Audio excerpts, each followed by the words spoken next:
اب طاقت اپنے آپ کو ٹیکنالوجی میں ایکچولائز کرتی ہے، کیونکہ اس کے پیچھے ایک علم اور ایک نظریہ کام کر رہا ہوتا ہے۔ جب ہم مذہب کو نظریہ بنا کر سیاسی عمل کی بنیاد بناتے ہیں تو آہستہ آہستہ نہ صرف یہ کہ پورے معاشرے کی مذہبی اساس ختم ہو جاتی ہے، بلکہ فرد کی جو داخلیت ہے اس کی مذہبی اساس کا بھی خاتمہ ہو جاتا ہے۔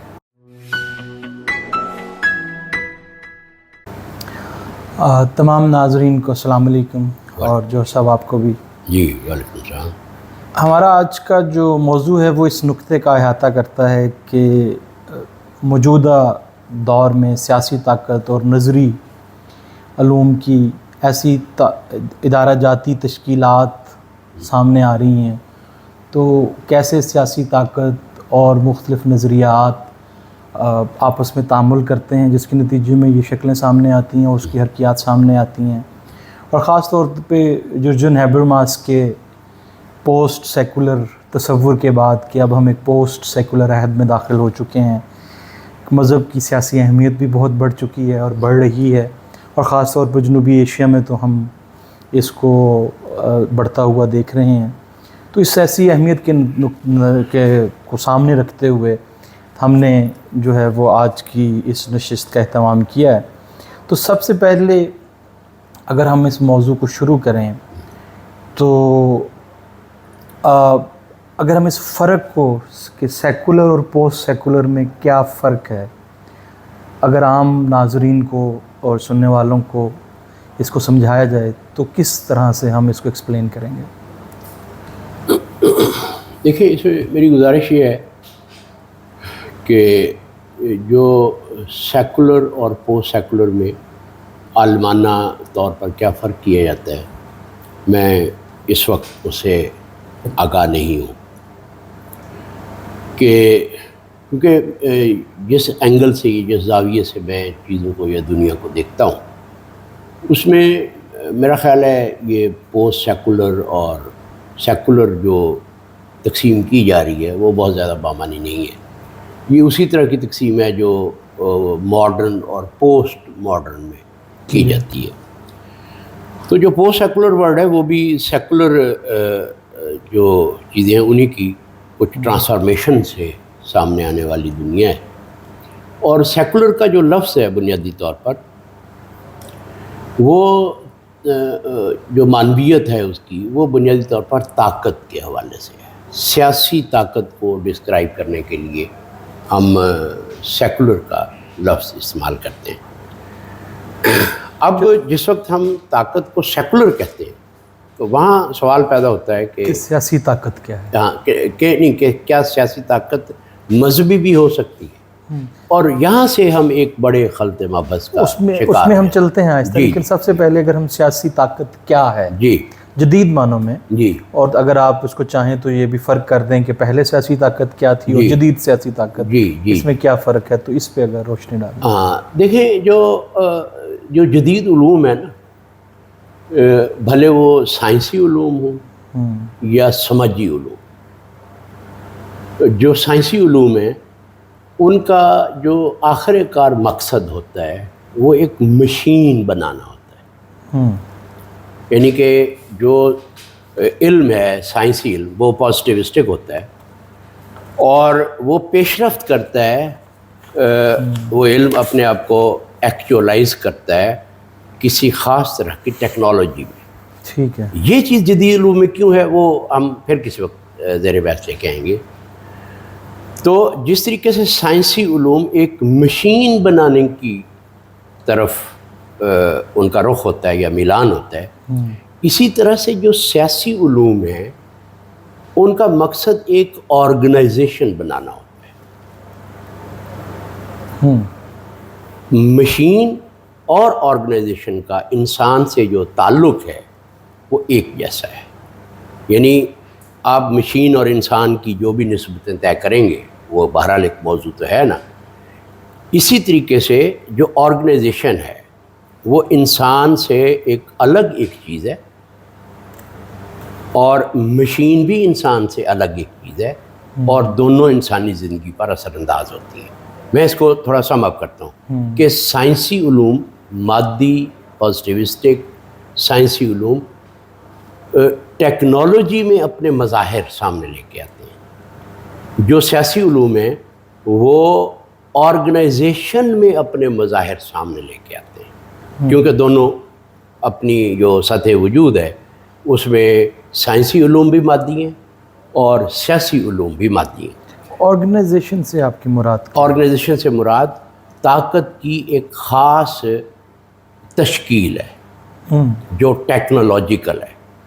ٹیکنالوجیکل کا مطلب یہ ہے کہ سیاسی طاقت اپنے آپ کو ایک ادارہ جاتی سطح پر جب تشکیل دیتی ہے تو انسان اس کا کانٹینٹ نہیں ہوتا. یعنی ماڈرن پاور اپنی جو بھی تشکیل کرتی ہے اس کا کوئی کانٹینٹ بھی ہیومن نہیں ہوتا. وہ آرگنائزیشن ایک مشین کی طرح سے چلتی ہے, اور تمام جدید علوم نے جو آرگنائزیشن پیدا کی ہیں یا اس کی جو ادارہ سازی ہوئی ہے وہ بنیادی طور پر ٹیکنالوجیکل ہے.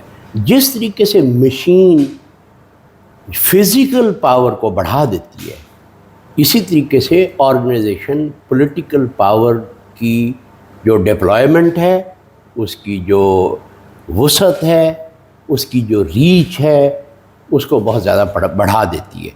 پری ماڈرن ورلڈ میں یہ چیز موجود نہیں تھی. ٹھیک ہے, اس فرق کو آپ یوں سمجھ سکتے ہیں کہ جدید سیاسی نظریات اپنی تشکیل ریاست میں کرتے ہیں, جو ایک آرگنائزیشن ہے بہت بڑے اسکیل پر, اور وہ نظریات ریاست میں تشکیل پاتے ہی جو پاور کی ریچ ہے, اس کی ڈپلائمنٹ ہے, اس کی کنسنٹریشن ہے, ان ساری چیزوں کو بہت زیادہ بڑھا دیتی ہے. اور ریاست اپنے آپ میں ہیومن نہیں ہے, یہ ایک میٹا ہیومن اینٹی ہے, ایک کنسٹرکٹ ہے, جس طریقے سے مشین ایک کنسٹرکٹ ہے. پری ماڈرن ٹائم میں جب اس طرح کی کوئی چیز ایگزسٹ ہی نہیں کرتی تھی تو طاقت جو ہے وہ انسان میں اپنے آپ کو ایکچولائز کرتی تھی. اب طاقت اپنے آپ کو ٹیکنالوجی میں ایکچولائز کرتی ہے, کیونکہ اس کے پیچھے ایک علم اور ایک نظریہ کام کر رہا ہوتا ہے. اس فرق کو ہم سمجھ سکتے ہیں کہ جو فرق لیڈرشپ میں اور اسٹیٹ میں ہے وہ اس چیز کو انڈیکیٹ کرتا ہے. لیڈرشپ سوسائٹی کے اندر سے ایمرج ہوتی ہے, اسٹیٹ کے اندر سے کوئی لیڈرشپ ایمرج نہیں ہو سکتی. اور جو پاور ہوتی ہے, پاور کا تعلق لیڈرشپ سے بھی ہے, یعنی قیادت سے بھی ہے, اور ریاست سے بھی ہے. اب یہ ہمارے فکری وسائل پر ڈپینڈ کرتا ہے کہ ہم اس کو کیسے میڈیٹ کرتے ہیں. اچھا, اسی طریقے سے مثلاً اگر ہم جس کو ہم اینشنٹ یا میڈیویل پولیٹیکل فلسفی کہیں یا علوم سیاسی علوم کہیں, تو وہاں پہ ہمیں یہ نظر آتا ہے کہ سیاست کو ایک بہت اعلیٰ منصب کے اخلاقی پیمانے پہ دیکھا جاتا ہے. اخلاقی اس کا کانٹینٹ ہوتا ہے. تو آپ یہ سمجھتے ہیں کہ جدید عہد میں آ کے جو سب سے بڑا فرق ہوا ہے وہ یہ ہے کہ اب جو سیاسی طاقت اور اس کے ساتھ جڑے ہوئے جو علوم ہیں وہ اخلاقی جو بندش تھی اس سے آزاد ہو گئے. آزاد, میں یہ نہیں کہتا کہ آزاد ہو گئے. وہ جو علوم ہیں وہ آرگنائزیشن میں جب پاور کی تشکیل کرتے ہیں تو میں یہ نہیں کہتا وہ اخلاقیات کے خلاف ہیں, میں یہ بھی نہیں کہتا وہ اخلاقیات کے حق میں ہیں. جیسے جب میرے پاس ایک ایسا علم آ گیا ہے کہ میں مشین بنا سکتا ہوں, ٹیکنالوجی بنا, تو میں ٹیکنالوجی پر کوئی مورل ججمنٹ نہیں دے سکتا. اسی طریقے سے وہ جو سٹرکچر علوم کے ذریعے سے بنائی جاتی ہے, آرگنائزیشن سٹرکچر جو بنتی ہے جس میں پاور اپنی ایک طرح سے اپنے آپ کو ایکچولائز کرتی ہے ایک اینٹی کی صورت میں اس کو اخلاقیات کے حق میں یا اخلاقیات کے خلاف نہیں سمجھتا. اس معاملے سے وہ ایکوی ڈسٹنس ہے دونوں سے, اس کا کیونکہ اس کا یہ آبجیکٹیو ہی نہیں ہے, اس کا آبجیکٹیو خود پاور ہے. تو اس کی وجہ سے جب یہ تنظیم, جب ہم یہ دیکھتے ہیں کہ ٹیکنالوجی اور تنظیم, لیکن فوکو تو اس کو بھی ٹیکنالوجی ہی کہتا ہے, آرگنائزیشن ہے بھی ٹیکنالوجی. تو ہم ٹیکنالوجی کی جو دونوں جہتیں ہیں اس کو ذہن میں رکھتے ہوئے اگر اگلے پڑاؤ کی طرف چلیں کہ اس کی وجہ سے جو انسانی آزادی اور انسانی ایجنسی ہے اس کی پھر کون سی شکلیں باقی رہ جاتی ہیں؟ اس میں نا جو میرا خیال ہے جو اہم بات ہے وہ یہ ہے کہ جب سیاسی علوم آرگنائزیشنل ٹیکنالوجی آف پاور کی طرف پیش رفت کرتے ہیں تو اس میں پاور کی جو ترکیز سامنے آتی ہے، جس طریقے سے پاور اس میں کنسنٹریٹ ہوتی ہے، اور اس کے پاس جو فزیکل ٹیکنالوجی کے ذرائع موجود ہوتے ہیں، اس کے بعد میرا خیال یہ ہے کہ انسانی آزادی پر ایک بہت بڑا کویسچن مارک جو ہے وہ آ چکا ہے۔ اب وہ جو پاور ہے اس کو اب اے آئی کی جو کمک حاصل ہوئی ہے، جی، اس کے بعد انسانی آزادیوں کی جو سپیس ہے اور انسانی شعور کی جو سپیس ہے وہ اور کم ہو گئی ہے۔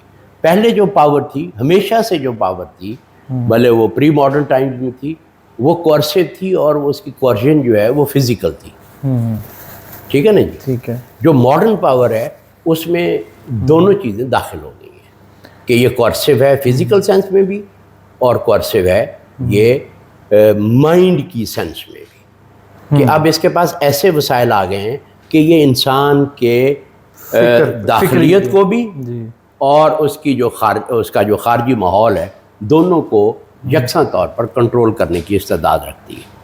اچھا، اگر تو اس کے ساتھ پھر جڑا ہوا سیاسی علوم کے ساتھ جڑا ہوا ہے ایک اور فیملی کانسیپٹ، یا ایک آپ اس کو کہہ سکتے ہیں، جو کہ نظریہ ہے۔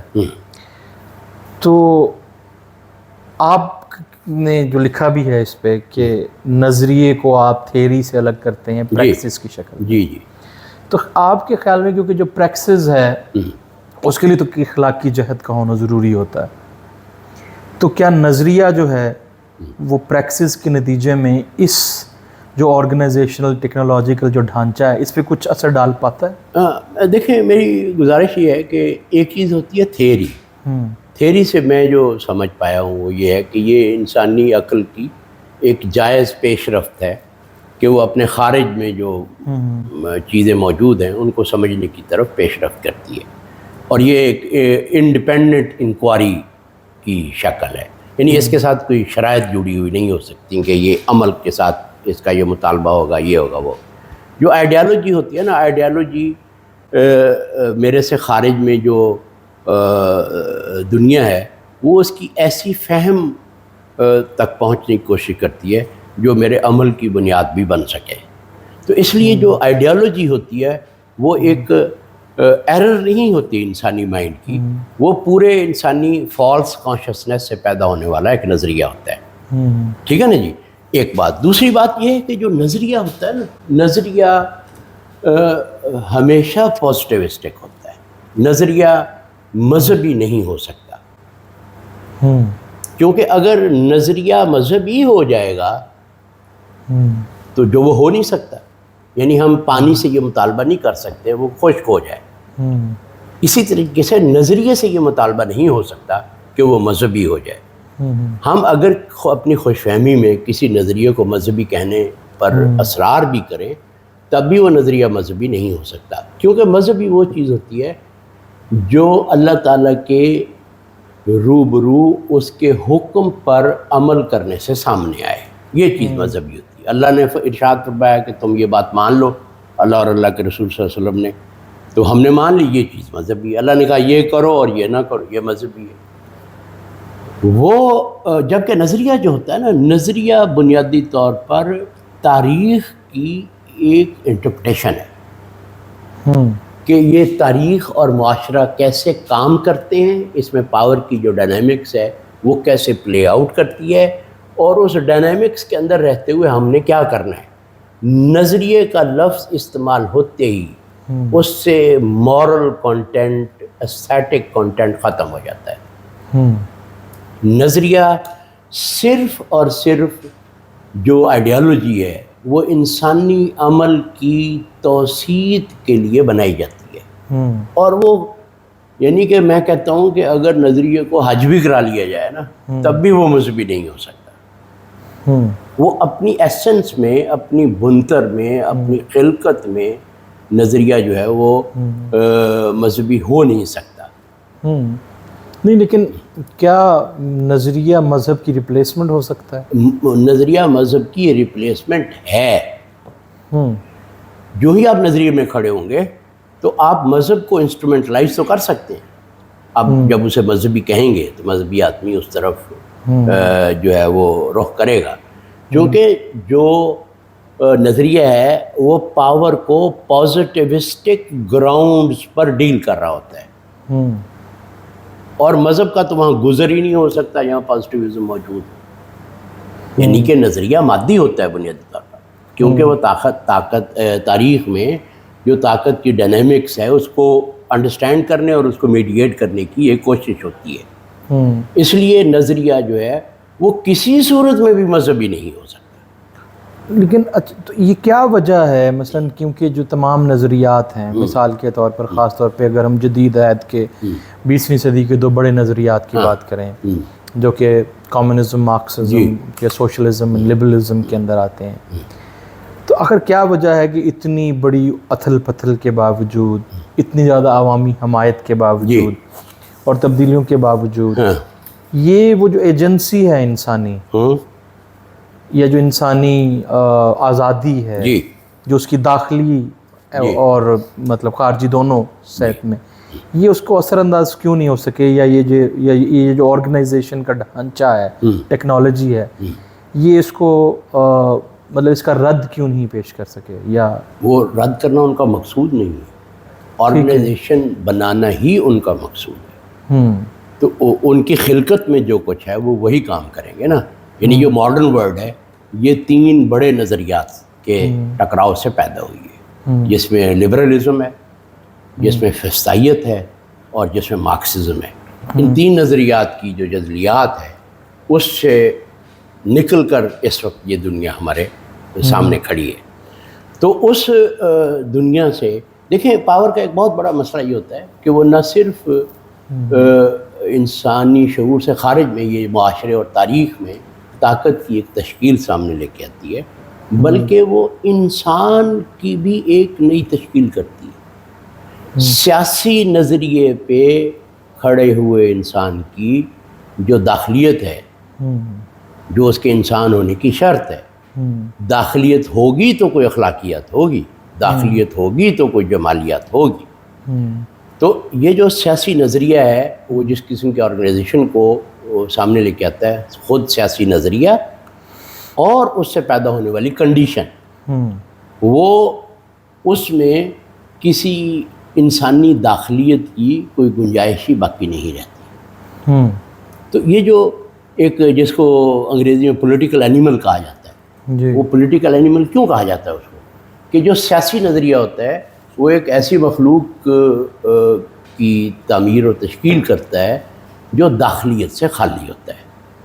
ہم پولیٹیکل اینیمل اس بندے کو کہتے ہیں جس کی شخصیت کی پوری تشکیل جو ہے وہ کسی سیاسی نظریے کی بنیاد پر ہوئی ہو۔ اچھا، اس پہ تو اگر ہم اس چیز کو، ظاہری بات ہے کہ ہم جدیدیت کے ان دونوں پہلوؤں سے ہم اس نتیجے پر پہنچ رہے ہیں کہ جو انسانی آزادی کا سوال ہے اور جو اس کی داخلیت میں جو اس کی ایجنسی کا سوال ہے، بیرونی طور پر آزادی کا اور داخلیت میں ایجنسی کا، تو جو جدید علم ہے اور جو جدید نظریہ ہے، دونوں چاہے نعرے کی حد تک اس کو سامنے رکھیں لیکن حقیقت میں وہ اس سے پیچھے نہیں جا سکتے کیونکہ وہ مادی اور بنیادوں پہ ہیں۔ اچھا، اب یہاں پر ہم آتے ہیں مذہب کی طرف۔ اچھا، مذہب جو ہے وہ خاص طور پہ ہمارے خطے کے اندر تو سیاسی طور پہ بہت زیادہ اہمیت کا اور مرکزی کردار کا حامل رہا ہے، تو کیا ہم یہ کہہ سکتے ہیں کہ یہ مذہب جو ہے وہ بھی انہی طرح ناکام ہو گیا ہے انسان کی داخلی اور بیرونی جو خارجی آزادیاں ہیں اس کو جو ہے وہ بڑھانے میں؟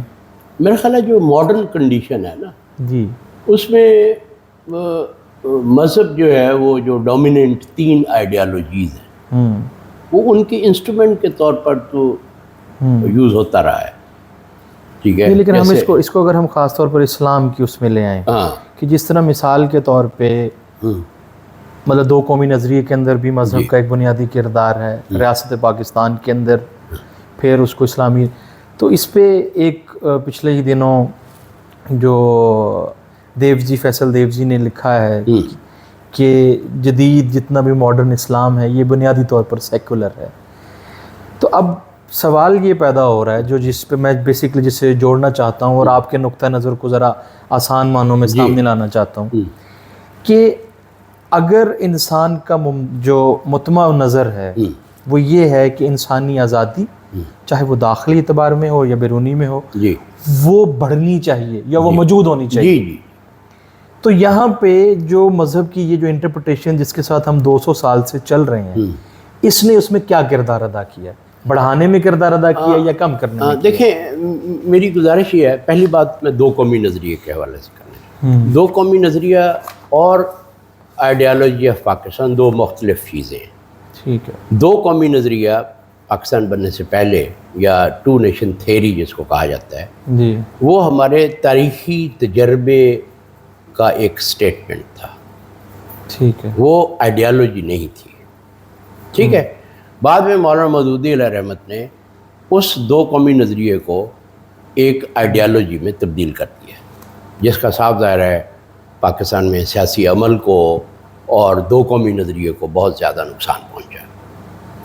میں ان دونوں میں بہت بنیادی تقسیم کا قائل ہوں. ٹھیک ہے. کہ میں دو قومی جو ٹو نیشن تھیری ہے اس کو تو میں مانتا ہوں. ٹھیک ہے. صاف ظاہر ہے وہ پاکستان کی بنیاد ہے. تو جو آئیڈیالوجی آف پاکستان ہے جو مولانا مودودی نے گھڑی ہے وہ انسٹرومنٹلائزیشن آف ریلیجن ہے. وہ ریلیجن کو انسٹرومنٹلائز کر دیتی ہے. دوسری بات یہ ہے کہ جو میرا خیال یہ ہے کہ گزشتہ 200 سال میں خاص طور پہ برِ صغیر کے مسلمانوں میں جو سیاست سامنے آئی ہے، ٹھیک ہے نا، وہ سیاست کی بنیاد نظریہ ہے. ٹھیک ہے نا. اور یہ نظریہ منصب امامت سے شروع ہوتا ہے. تحریک مجاہدین کے سیاسی عمل کی بنیاد ایک آئیڈیالوجی ہے، ایک نظریہ ہے. اور اس کے بعد جیسے متحدہ قومیت ہے وہ ایک نظریہ ہے.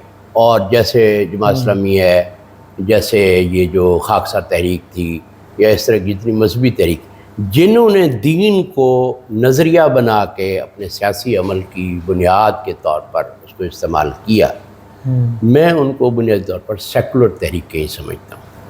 اور ان کی حیثیت جو تھی وہ جیسے باقی سیکولر تحریکیں ہوتی ہیں اسی نوعیت کی تھی. کیونکہ دیکھیں مذہب جو ہے وہ انسان سے مخاطب بھی ہے اور اس سے کچھ خاص مطالبات رکھتا ہے. مذہب نظریہ نہیں ہے. جو ہی ہم مذہب کو نظریہ بناتے ہیں تو مذہب جو ہے وہ نظریے سے ریپلیس ہو جاتا ہے. مذہب کا کوئی کردار سیاسی عمل میں باقی نہیں رہتا. جب ہم مذہب کو نظریہ بنا کر سیاسی عمل کی بنیاد بناتے ہیں تو آہستہ آہستہ نہ صرف یہ کہ پورے معاشرے کی مذہبی اساس ختم ہو جاتی ہے بلکہ فرد کی جو داخلیت ہے اس کی مذہبی اساس کا بھی خاتمہ ہو جاتا ہے اور فرد بھی سیکولرائز ہو جاتا ہے.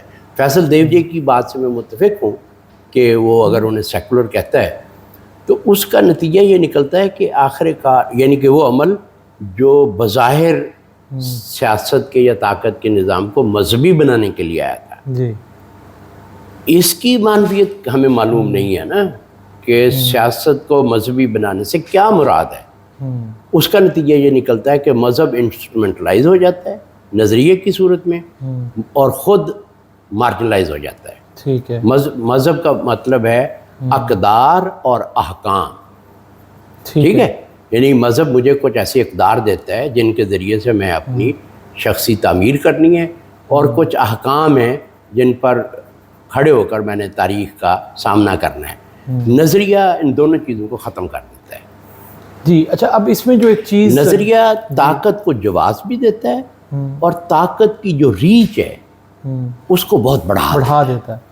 جی تو اس سے جو ایک چیز مطلب اگر میں اس کو جوڑوں جی تو نظریہ اور سیاسی طاقت کا ایک باہمی رشتہ جو ہے جی وہ یقیناً سامنے آتا ہے جو کہ یقیناً. اچھا اب یہاں پہ جو عقلی علوم مثلا آپ نے ایک بات کی کہ جو مذہب ہے تو ہمیں یہاں پہ یہ سمجھ آ گیا کہ اگر آپ مذہب کو نظریہ بنائیں گے تو وہ سیاسی طاقت کی انہی مروجہ سانچوں کے مطابق چلے گا جس کے تحت باقی نظریات چل رہے ہیں.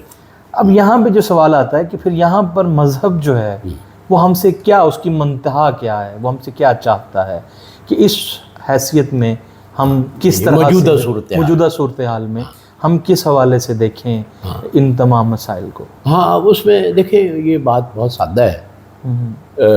میں یہ سمجھتا ہوں کہ جو ماڈرن اسٹرکچرز آف ٹیکنالوجی اور اسٹرکچرز آف پاور یہ مرج ہو گئے. یعنی کہ جو ماڈرنٹی ہے اس میں ایک وقت آتا ہے کہ پاور اور نالج مرج ہو جاتی ہے. یعنی پاور نالج کی تشکیل کے سارے ذرائع پر قبضہ کر لیتی ہے. اس وقت صورتحال یہ ہے کہ پاور، نالج اینڈ ٹیکنالوجی یہ مرج ہو گئے. ٹھیک ہو گیا. یہ ہمارا ایوری ڈے ایکسپیرینس ہے. اگر آپ تھوڑی سی بھی کوشش کریں تو آپ کو یہ اندازہ ہو جائے گا کہ یہ تین چیزیں جو ہیں وہ ماڈرن ٹائمز میں یا موجودہ اس وقت جو کنٹمپریری ہیومن کنڈیشن ہے اس میں بہت کلوزلی ایک دوسرے میں مرج ہو گئی. یعنی کہ پاور کو، نالج کو اور ٹیکنالوجی کو ہم سیپریٹ نہیں کر سکتے. ٹھیک ہے نا. تو اس اینگل سے ہم یہ کہیں گے، تو ہم یہ سوال اٹھائیں گے کیا پاور نالج کا ایکسپریشن ہے؟ کیا پاور ٹیکنالوجی کا ایکسپریشن ہے؟ تو یہ بات ہم نہیں کہتے. ہم یہ کہتے ہیں کہ نالج اور ٹیکنالوجی یہ اس وقت پاور کا ایکسپریشن ہے، اس کے مظاہر ہیں. تو اس میں بنیادی حیثیت جو ہے وہ پاور کی ہوگی. تو پاور کے جو ماڈرن سٹرکچرز ہیں نا، اور ان کے ساتھ اے آئی کے ملنے سے ان کی جو ریچ اور پاور ہے اس میں جتنا اضافہ ہو چکا ہے، مجھے اس میں تھوڑا سا وہ ہائیڈگر کی بات ہے نا کہ only a God can save us now. مراد یہ ہے کہ یہ پاور کی جو ریسٹرینٹ ہے اس میں اس وقت کوئی رکاوٹ پیدا کرنے والا کوئی علم یا نوموس، یعنی لوگوس اور نوموس، اس دنیا میں کوئی ایسا لوگوس موجود نہیں ہے اور کوئی نوموس موجود نہیں ہے جو اس پاور کے آگے کوئی باندھ سکے. میں یہ سمجھتا ہوں کہ اگر ہم اسلام کی طرف رجوع کریں تو وہ یہ کام اس وقت سر انجام دے سکتے ہیں. یعنی Islam can be the logos and nomos of the modern man. جی میں وہ ظاہری بات ہے کہ یہ اسی بات کو تھوڑا کھولنا چاہ رہا ہوں پہلے. مثلا سوال یہ ہے کہ سیاسی طاقت کو سمجھنے کے لیے کیونکہ اور نظریہ جو کہ تاریخ کا جو تاریخ کو اور جو بھی معروضی دنیا ہے اس کے بارے میں ہمیں ایک علم فراہم کرتا ہے، تو ہمارے پاس وہ کون سے ذرائع موجود ہیں مذہب کی نقطہ نظر سے کہ جس میں ہم ایسے عقلی قضیے یا علوم پیدا کر سکیں، یا اگر ہم نے اس کی طرف چلنا ہے تو ہم کس طرح اس کی طرف چلیں. کیونکہ جو سیاسی طاقت نے جب شریعت کو اکٹھا کیا آپس میں، جب اسلامی نظریے نے شریعت کو اور سیاسی طاقت کو اکٹھا کر دیا، جس کی وجہ سے جو مذہبی احکام ہیں وہ سیاسی احکام بھی بن گئے، یا اس کی طرف کہ اب وہ سیاسی طاقت کے انڈر چلے گئے، یا سیاسی طاقت کو یوز کیا گیا ان احکام کو لاگو کرنے میں، جو کہ پھر ظاہری بات ہے کہ انسانی آزادیوں کو ختم کرنے کی ایک وجہ بنتی. تو اگر اس کو چھوڑ کے ہم ایک نئی شروعات کریں تو ہم شریعت کو کیسے جو ہے اس سیاسی طاقت اور سیاسی نظریہ سازی سے الگ کر کے دیکھ سکتے ہیں؟ دیکھیں اس میں جو آپ نے پہلے بات کی ہے نا اس میں مجھے تھوڑا سا تحفظات ہیں. دیکھیں جو دارالحرب اور دارالاسلام کا تصور ہے نا وہ بنیادی طور پر پاور کی تھیوری ہے. ٹھیک ہے نا. اسلامی طاقت ہونے کا مطلب یہ ہے، اس پہ ذرا غور کہ میں جناب کو دعوت دوں گا کہ اسلامی طاقت ہونے کا مطلب یہ ہے کہ جو اسلامی شریعت کو نافذ کرنے والا ہوتا ہے وہ پہلے اس کے سامنے انقیاد کی یا اوبیڈینس کی پوزیشن رکھتا ہے. یعنی بادشاہ کہتا ہے کہ ہاں میں اس پر ایمان بھی رکھتا ہوں اور اس قانون کو مانتا بھی ہوں. پہلے وہ خود تسلیم کرتا ہے، اس کو مانتا ہے. یعنی وہ شریعت کا مخاطب، یعنی کہ عام تو قانون کا مخاطب یا قانون جس پر وارد ہوتا ہے وہ تو عام لوگ ہوتے ہیں نا. ٹھیک ہے نا. لیکن اسلامی شریعت کا مخاطب اولے الامر بھی ہیں اور عام لوگ بھی ہیں. ٹھیک ہے. تو اسلامی شریعت اس وقت تک روبہ عمل نہیں لائی جا سکتی جب تک اولے الامر انقیاد کی یا ایکسیپٹنس کی یا اوبیڈینس کی پوزیشن پہ کھڑے نہ ہوں. دارال اسلام کا مطلب یہ ہے کہ ہمارے ہاں جو لوگ طاقت ایکسرسائز کرتے ہیں وہ لوگ اس شریعت کو خود بھی مانتے ہیں اور اس کے احکام کو معاشرے میں نافذ بھی کرنا چاہتے ہیں. ٹھیک ہے. یعنی کہ اس اینگل سے جو حاکم حکم نافذ کرنے والا حاکم نہیں ہے, حکم دینے والا حاکم ہے. حکم دینے والا اللہ ہے اور جو حاکم ہے وہ اللہ تعالیٰ ہے, اس لیے کہ اس نے حکم دیا ہے. تو جو اس کو سننے والا ہے اور جس پر حکم نافذ ہونا ہے شریعت کا, وہ دونوں انقیاد کی جگہ پر کھڑے ہوتے ہیں. اب اس چیز کو آپ جب ٹرانسلیٹ کرتے ہیں ماڈرن پاور سٹرکچر پر تو اس کی کوئی میننگ ہی باقی نہیں رہتی. نہیں, لیکن مثال دیتے ہیں ہم یہاں پہ بات کو ذرا میں بھی تھوڑا سا آپ سے ڈس ایگری کر کے اگر جی ضرور ضرور کہ جب قرارداد مقاصد میں بالکل یہی ہوتا ہے نا کہ اصل مالک اللہ تعالیٰ ہے, he is the true sovereign, but he will rule through its subordinates who are the representative of the people. اور اس کا مطلب یہ ہے کہ وہ بھی پہلے یہ ایکسیپٹ کر رہے ہیں کہ خدا ہے, اصل طاقت اس کے پاس ہے, اور ساتھ یہ کہ ایک حکم بھی موجود ہے, ایک شریعت, یہ ایک ایسا اسلام ہمارے پاس موجود ہے جس کے خلاف ہم نہیں جائیں گے. تو آپ اس سے کیسے خود کو فرق کریں گے؟ دیکھیں جو قرارداد مقاصد ہے نا, جی یہ جو ہماری جو ماڈرن ہسٹری ہے اس میں ایک بہت پیراڈاکسیکل ڈاکومنٹ ہے. وہ کسی اولے الامر سے ڈیل نہیں کر رہی, وہ اسٹیٹ سے ڈیل کر رہی ہے. اور اسٹیٹ کا حل جو مسئلہ انہیں پیش آیا قرارداد مقاصد کو سامنے لانے کا سبب جو تھا کہ جدید علوم جس اینٹی کو جنم دیتے ہیں وہ ریاست ہے. ٹھیک ہے, یعنی جدید سیاسی علوم پازیٹیوسٹک ہیں, انہوں نے ایک مادی علوم ہے, انہوں نے ایک مادی سٹرکچر کو جنم دیا ہے اور اس کے بارے میں ان کا موقف یہ ہے کہ وہ ساورن ہے. ہمارے علماء کو اس مادی سٹرکچر کے ساورن ہونے سے مسئلہ تھا. ٹھیک ہے نا. انہوں نے اس کا جو حل نکالا وہ تو حل ہے ہی نہیں. پاکستانی ریاست جو اسٹیٹمنٹ دیتی ہے گلوبل لیول پر, جی اس میں ساورنٹی کا لفظ استعمال ہوتا ہے. جی یعنی اس میں کوشچن یہ ہے کہ کیا پاکستانی ریاست has ceased to be sovereign اس قرارداد مقاصد کے بعد. تو Pakistani state has not ceased to be sovereign in the contemporary parlance of political ideas یا گلوبل جو انٹریکشن ہے ہمارے یو این او کے. تو اس لیے وہ جو ہے نا قرارداد مقاصد میں ہمارے علماء نے جو حل پیش کیا وہ بڑا ایسے ہی انویلڈ سی بات ہے, اس کی کوئی حقیقت وغیرہ نہیں ہے. نہیں وہ ٹھیک ہے, لیکن میں اس میں جو ایک تھیمیٹک سملیرٹی کی جو بات جو تھی وہ یہ کہ وہ بھی یہ کہتے ہیں کہ کوئی قانون جو ہے وہ شریعت کے خلاف نہیں بنے گا. ہمارے یہی کون کہتا ہے؟ مطلب پاکستانی ریاست اور پاکستانی مقننہ ریاست کہہ رہی ہے نا. جی ریاست کہہ رہی ہے کہ کوئی قانون جو ہے اسلامی شریعت مطلب ہمارا آئین یہ کہہ رہا ہے, اس کو ٹھیک ہے اس چیز کا پابند کون بنائے گا؟ جی یہی میرا اسی چیز سے میرا آپ سے اس لیے سوال ہے وہ جو جس طرح سے آپ کہہ رہے ہیں کہ جو شریعت ہے وہ حکم ہے. ہاں شریعت حکم ہے. تو کیا پاکستانی ریاست جی اس شریعت کے حکم کے روبرو انقیاد کی پوزیشن رکھتی ہے؟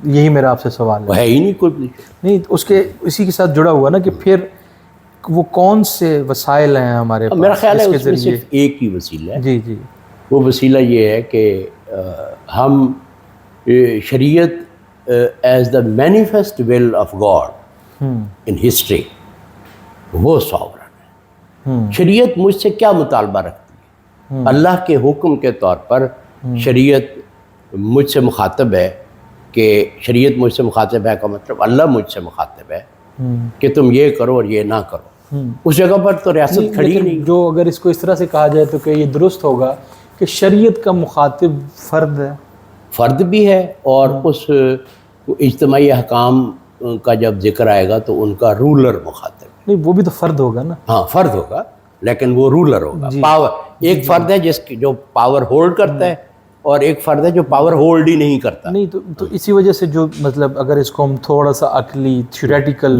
لینز میں لے کے چلیں جو آپ نے یہ بات کی ہے, تو کیا ہم اس کو یہ کہہ سکتے ہیں کہ جو شریعت ہے کیونکہ اس کا مخاطب فرد ہے, چاہے وہ اولو الامر ہو کسی بھی حیثیت میں, صحیح اس کا کیونکہ مخاطب فرد ہے تو اس وجہ سے وہ ایک داخلی اور خارجی دونوں سطح پر انسان کو انسان ہونے کو باقی رکھ سکتی ہے اور اس کو آزادی. ریاست میں یہ چیز ختم ہو.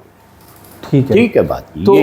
تو اس لحاظ سے اگر ہم پوسٹ سیکولر سوسائٹی جہاں سے ہم نے یہ بات شروع کی تھی، اگر ہم اس کی بات کریں تو ہمارے پاس کن موضوعات پہ ہمیں سوچنا چاہیے اور تحقیق کرنی چاہیے، اور اس کے اوپر ظاہری بات ہے اس کی ایک تھیورائزیشن کی جو ہے وہ کوشش کرنی چاہیے کہ جو ہمیں ہیلپ کرے.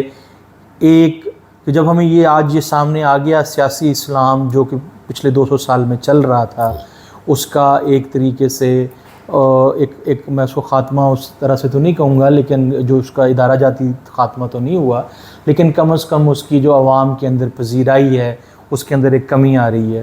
لیکن دوسری طرف عوام کے اندر اپنی شناخت اور اپنی داخلیت کے اعتبار سے مذہب کی ضرورت موجود ہے. تو ہم وہ کس طرح سے جو ہے اس چیزوں کے بارے میں آج کے دور میں سوچیں؟ یہاں ایک نا میں آپ کو بڑی دلچسپ انالوجی میں پیش کرنا چاہتا ہوں. دیکھیں جو نظریہ ہوتا ہے نا وہ پازیٹیوسٹک اور سیکولر ہوتا ہے. ٹھیک ہے. اس کو مذہبی نہیں بنایا جا سکتا. جی. جس طریقے سے نظریے کو مذہبی نہیں بنایا جا سکتا، جی، عین اسی طریقے سے اس نظریے کی بنیاد پر بننے والی سٹرکچر کو بھی مذہبی نہیں بنایا جا سکتا. ٹھیک ہے نا. جب وائل ہلاک کہتا ہے امپاسبل اسٹیٹ تو وہ ان ساری چیزوں کو نظر انداز کر دیتے ہیں. یہ جو پاور سٹرکچر ہے یہ گیون تھوڑی ہے. جی. یہ ایسی چیز تھوڑی ہے کہ پانی ہے تو اس نے تاری رہنا ہے. یہ صاف ظاہر ہے کنسٹرکٹ ہے. جی. اور جو ہیومن ول سے پیدا ہوا ہے. جی. تو اس میں دیکھیں میں ایک بات عرض کروں کہ جو مذہبی آدمی ہے اس کو ایک سوال پہ غور کرنا چاہیے. آپ اس کو زیادہ بہتر طریقے سے سمجھتے ہیں. وہ یہ ہے کہ جو طاقت کا، پاور کا اور کیپٹل کا جو ماڈرن سٹرکچر ہے، جی، اس میں عادلانہ معاشرے کا قیام تو محض ایک پائپ ڈریم ہے. اس پاور سٹرکچر کے ہوتے ہوئے نہ دینی معاشرت قائم ہو سکتی ہے، یعنی معاشرہ ہی ڈیزالو ہو جاتا ہے، اور اس میں فرد کی جو سیلف ہے وہ بھی ڈیزالو ہو جاتا ہے. یعنی modern structure of power and capital, ٹھیک ہے، جس میں نالج اور ٹیکنالوجی کا ادغام ہو گیا ہے، مرجر ہو گئی ہے، اس پاور کے سٹرکچر کے ہوتے ہوئے جو ایک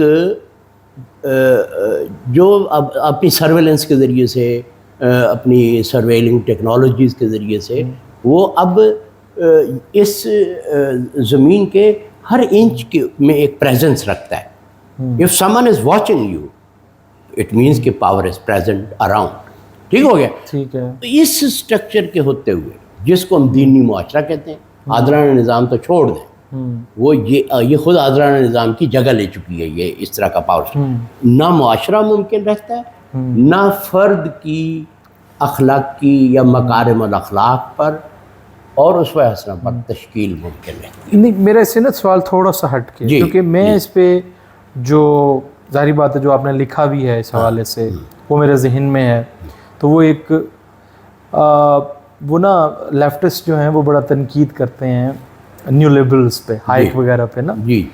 تو لیکن کچھ جو ان کی تاریخ وہ کہتے ہیں کہ انہوں نے نا 1900 جب یہ سیکنڈ ورلڈ وار کے بعد ورلڈ آرڈر بن رہا تھا تو اس میں تو ہر طرف ہی ایک طرح سے سوشلسٹ چھا گئے، چاہے وہ کینزین شکل میں ہوں یا دوسری شکل میں ہوں. تو کنزرویٹیوز نے یا جو لبرلز تھے انہوں نے ایک سوسائٹی بنائی، ماؤنٹ پیگلن سوسائٹی، صحیح، جس میں وہ بیٹھ کے مقالے پڑھتے تھے اور نیا نالج بنانے کی کوشش کرتے تھے. اور ادھر سے پھر کتابیں بھی آئیں بہت ساری جنہوں نے کچھ بنیادی مقولات پیش کیے کہ ہمیں free society and its enemies etcetera. ٹھیک. میرا یہ ہے کہ یہ علمی پروجیکٹ جو ہے کہ ایک ٹھیک ہے وہ کب منتہا شہود پہ کب آئے گا، کب وہ طاقت پکڑے گا، یہ ایک بات کی بات ہے.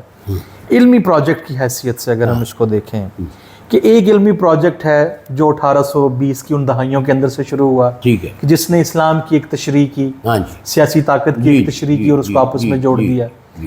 آج اگر ہم جس جگہ پہ کھڑے ہیں تو ہمیں وہ کس طرح سے اس نئے علمی پروجیکٹ کی جو ہے وہ بنیاد رکھنی چاہیے جو پوسٹ کلونیل بھی ہو، مذہبی بھی ہو اور جس کے اندر یہ والے جو سوال ہیں ہمارے ان کی طرف کوئی جو ہے وہ ایڈریس کی طرف بڑھا جائے. تو دیکھیں اس میں تو ایک مذہبی آدمی کی حیثیت سے سمجھتا ہوں کہ اسلام جو ہے وہ ماڈرن کنڈیشن میں جو مسائل ہیں جی ان کا بھی ایک حل پیش کرتا ہے جی اور انسانی جو شعور میں جو مسائل ہیں جی وہ ان کا بھی ایک حل پیش کرتا ہے. جی تو اب یہ ہے کہ اگر ہم اس ریسورس کی جو دین ہمارا سب سے بڑا ریسورس ہے اگر ہم خود اس کو ہی ٹرانسفارم کر چکے ہیں جی تو پھر تو ہوپ کے کوئی امکانات پیدا نہیں ہو. جی اس وقت صورتحال مسلمانوں کی یہ ہے کہ وہ اپنے دین کو اس حد تک ٹرانسفارم کر چکے ہیں کہ اٹ از ناؤ